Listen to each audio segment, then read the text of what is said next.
അമ്മ മകളെ തിരിച്ചറിയുന്നു.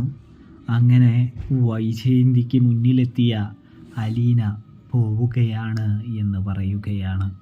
ഇതേ സമയം അലീനയെ നാശമെന്നും കുടുംബം കലക്കാൻ വന്നവളെന്നും നീ പോകുന്നിടത്ത് നിനക്കൊരു സമാധാനവും ഉണ്ടാവില്ലടി, നീ നശിച്ചു പോവടി എന്ന് പറയുന്നൊരു കാഴ്ചയും കാണാനായിട്ട് കഴിയുന്നുണ്ട്. ഇതേ സമയം അലീന പറയുന്നുണ്ട്, മാഡം എന്നെ എത്ര വേണമെങ്കിലും പ്രാഗിക്കോളൂ, ശപിച്ചോളൂ, അവഗണിച്ചോളൂ, അതൊക്കെ ഏറ്റുവാങ്ങാൻ ഞാൻ തയ്യാറാണ് എന്ന് പറയുന്നു.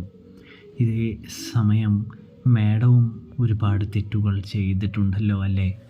ആഗ്രയിൽ വെച്ച് നടന്ന സംഭവങ്ങളൊന്ന് ഓർത്തെടുത്താൽ നല്ലതായിരിക്കുമെന്ന് പറയുന്നു. ഒരു കുഞ്ഞിനെ അനാഥയാക്കിയ ആ കാര്യം ഓർത്താൽ നല്ലതായിരിക്കുമെന്ന് പറയുന്നു.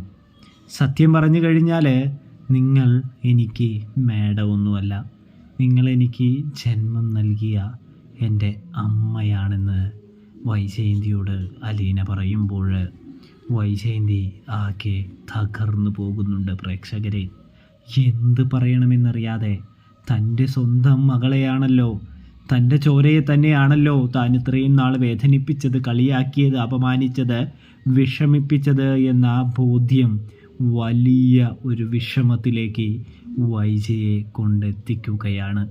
എന്നെ എത്ര വേണമെങ്കിലും ശപിച്ചോളൂ, എന്നോട് ദേഷ്യപ്പെട്ടോളൂ, എനിക്ക് യാതൊരു വിരോധവുമില്ല. കാരണം എൻ്റെ അമ്മ എന്നെ അതെങ്കിലും പറയുന്നുണ്ടല്ലോ എന്നൊരു സന്തോഷമാണ് എനിക്ക് എന്ന് അലീന പറയുമ്പോൾ വൈജയന്തി ആകെ തകർന്ന് പൊട്ടിക്കരയാനായിട്ട് തുടങ്ങുന്നു. എന്തായാലും ഞാൻ പോവുകയാണ്. അമ്മയുടെ മാഡത്തിൻ്റെ ആഗ്രഹം പോലെ തന്നെ നടക്കട്ടെ, നല്ലൊരു ജീവിതം മാഡത്തിനുണ്ടാകട്ടെ.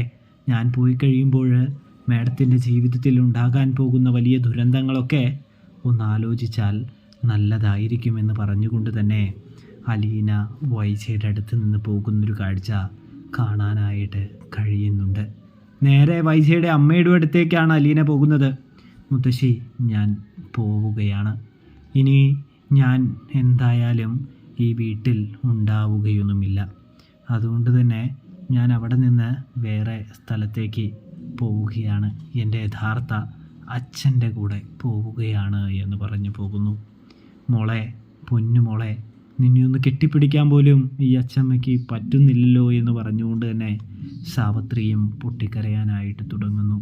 കുഴപ്പമില്ല അച്ഛമ്മേ, എല്ലാം നല്ലതിന് വേണ്ടിയാണ്, എല്ലാം ശരി.